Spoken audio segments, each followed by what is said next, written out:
India has fallen to the 107th place in the Global Hunger Index. A joint report by the German and Irish agency has said that hunger in India is serious. However, the Indian government has rejected the report and has questioned the methodology involved. India is now 107th on the Global Hunger Index out of 121 countries. India was 101 in 2021. Now we're behind Pakistan, Bangladesh and Nepal.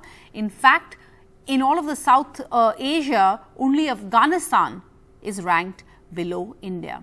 The Indian government, though, has rejected this report. They've called it erroneous. They've questioned the methodology involved. It says again that it's a consistent effort that is made to taint India's image. According to the government, misinformation seems to be the hallmark of the annually released Global Hunger Index. It says that the report is not only disconnected from ground realities, it chooses to deliberately ignore efforts made by the government. According to the government's response, the data collected, or the most important indicator estimate of the proportion of undernourished population, is based on an opinion poll that is conducted on a very small sample size of 3,000. They say the data has been connected from a minuscule sample and that the report has not done its due diligence, or the authorities, the organizations behind the report has not done their due diligence before releasing the report. The government says it has taken a series of measures to ensure food security that have not been acknowledged by the Global Hunger Index. Meanwhile, there's been yet another instance of targeted killing. A Kashmiri Pandit has been shot dead by terrorists in the Shopian district in Kashmir. Puran Kishan Bhatt was attacked near his residence in the South Kashmir district. He was declared brought dead on arrival after he was shifted to a hospital in Shopian. Kashmir has been witnessing a series of targeted killings since October last year. Many of the victims have been migrant workers or Kashmiri Pandits, all of them civilians. Another targeted killing of a Kashmiri Pandit. Puran Krishna Bhatt was shot dead outside his home in Shopian district. Police said he was going to his orchard when terrorists fired at him at Chaudhry Gun village. Police said only one terrorist was involved in the attack. Kashmir freedom fighters, an offshoot of Al-Badr group, has claimed the responsibility. Security तो यहाँ पे थी. एक हमारा जो guard लगा हुआ है, ये जो छोटा सा क्लस्टर है, वहाँ पे जो हमारा गार्ड लगा हुआ है, वो गार्ड यहाँ पे. सर, गार्ड भी है, आर्मी का कैंप भी 200 मीटर पे. उसके बाद भी ये चीज़ हो रही है. हाँ, इसमें हम लोग देख रहे हैं कि इसका रीज़न क्या है, क्योंकि वो स्कूटर से उनके किसी अपने जान पहचान के साथ ही वो स्कूटर से कहीं बाहर गए हुए थे और वो स्कूटर से लौटे थे. वो अकेले नहीं थे, वो दो लोग थे. This is the second killing of a Kashmiri Pandit in last 2 months. In August, Sunil Kumar Bhatt was shot dead and his brother was injured during an attack in the same district. Relatives say Puran Krishan had stopped going out of his home because of fear. हम यहाँ थे, बाग में थे, तो पीछे से पता चला कि किसी को गोली मारी गई. तो हम आ गए यहाँ पे, तो यहाँ देखा, यहाँ खून गिरा था. और जब हम देखने लगे तो तब तक उसको अपना भतीजा ले गया था बाइक पे अस्पताल में. तो वहाँ से फिर वो एम्बुलेंस में शायद शुपियान ले गए. तो बेचारा घर से भी बाहर नहीं निकला इन दिनों. वो अंदर ही बैठता है. डर लग रहा है. बहुत डर लगता है, बहुत डर लगता है. यहाँ तो आता नहीं, गति नहीं है, यहाँ बहुत डर लगता है. Soon after the attack, protests erupted in Jammu and Vesu migrant camp near Anantnag. Pandit employees say they are no more safe in the valley and demand their relocation to Jammu. Target killing of Puran Kishan Bhatt is part of a series of attacks on Kashmiri Pandits for last over 1 year. It has already created fear psychosis. For last 150 days, thousands of Kashmiri Pandit employees are not attending their duties because of fear. Clearly, each attack is aimed at sending a message to Kashmiri Pandits that you are the target. In Srinagar, Nazir Masoodi for NDTV. And the other big story of the day, in a special weekend hearing, the Supreme Court on Saturday suspended a Bombay High Court decision to discharge G.N. Sai Baba, a 55-year-old wheelchair-bound academic, in a case under the Unlawful Activities Prevention Act for alleged Maoist links. Mr. Professor Sai Baba has been in custody for over 7 years since his arrest in May 2014. A trial court had found him guilty, sentenced him to life imprisonment in 2017, and on Saturday, after a nearly 2-hour-long hearing in a special sitting, a 2-judge bench which sat on a non-working day to hear the matter also rejected Professor Sai Baba's request to put him under house arrest in view of his physical disability and health conditions. Professor Sai Baba is wheelchair bound due to post-polio paralysis. The Supreme Court bench said that the offences involved are very serious in nature, that the accused were convicted after a detailed appreciation of the evidence. On Friday, more than 7 years after his arrest, the Bombay High Court acquitted Professor Sai Baba in this Maoist links case.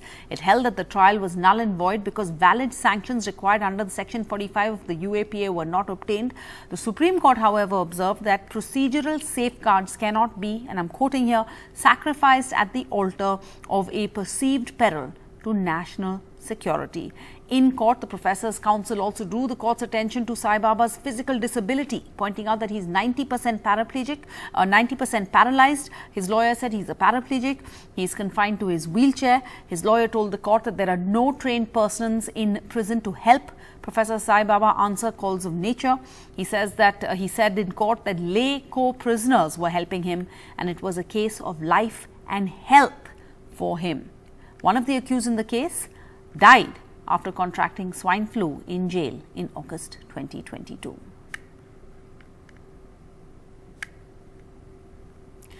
And even as the legal battle is being fought in court over whether Andhra Pradesh should have one capital at Amravati or 3 capitals as proposed by the Chief Minister Jagan Reddy, a massive rally, the Visakha Garjana, was held on Saturday at Visakhapatnam, demanding that the coastal town be made the executive capital of the state.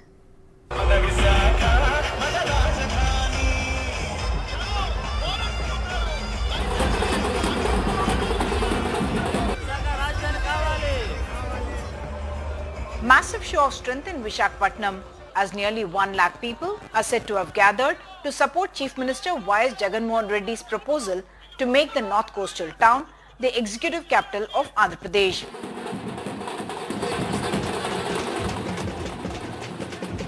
As part of a decentralized 3-capital plan of the YSRCP government, Amravati will be the legislative capital and Kurnool the judicial capital. Against development of Amravati, we are committed to develop the Amravati as the legislative capital. At the same time, we want to develop Vizag as administrative capital, because Vizag is already in all angles developed city.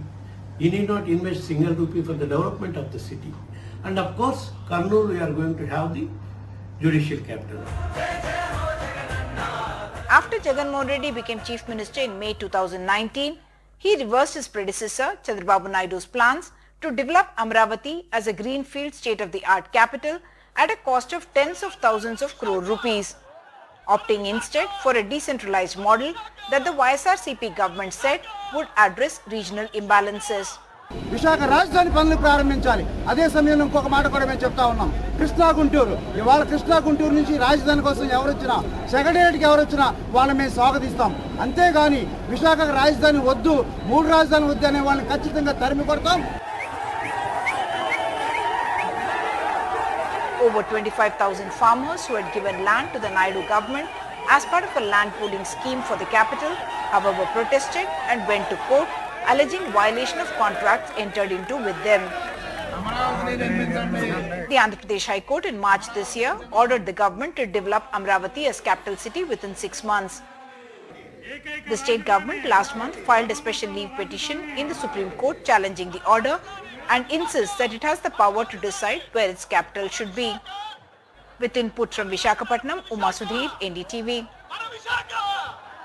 Let's get you up to date with all the international news. The big statement coming out of the Russian President Vladimir Putin, who has said that any direct contact or direct clash of NATO troops with the Russian army would lead to a global catastrophe.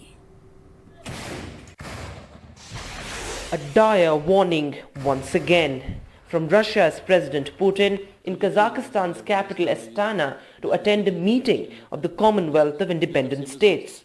Putin told the North Atlantic Treaty Organization, or NATO, введение каких-то войск в прямое соприкосновение, в прямое столкновение с российской армией, это очень опасный шаг, который может привести к глобальной катастрофе. Надеюсь, что ума-разума у тех, кто говорит об этом, хватит для того, чтобы подобных опасных шагов не предпринимать. Putin went on to say that no further strikes on Ukrainian cities are expected for now, and that Russia's objective had largely been achieved. Но сейчас нет необходимости массированных ударов. Сейчас другие задачи стоят, потому что из, по-моему, 29 объектов, 7 значит, не было поражено так, как это планировало Министерство обороны. Но они их добирают, эти объекты, постепенно. И нет необходимости в массированных ударах. Но во всяком случае сейчас, пока. Ну а там видно будет. This comes just days after Russia had launched its biggest attacks on Ukraine in months, firing multiple missiles into the heart of Ukraine's largest cities, including its capital, Kiev. Bureau Report, NDTV. And a mine explosion in the northern part of Turkey's Barthem province killed at least 40 people, leaving 8 severely injured inside the coal mine for hours. The rescue and relief operations have now wound up. Various mine workers getting help by rescue workers and other miners from mine entrance. At least 40 people died in an explosion inside a coal mine in northern Turkey.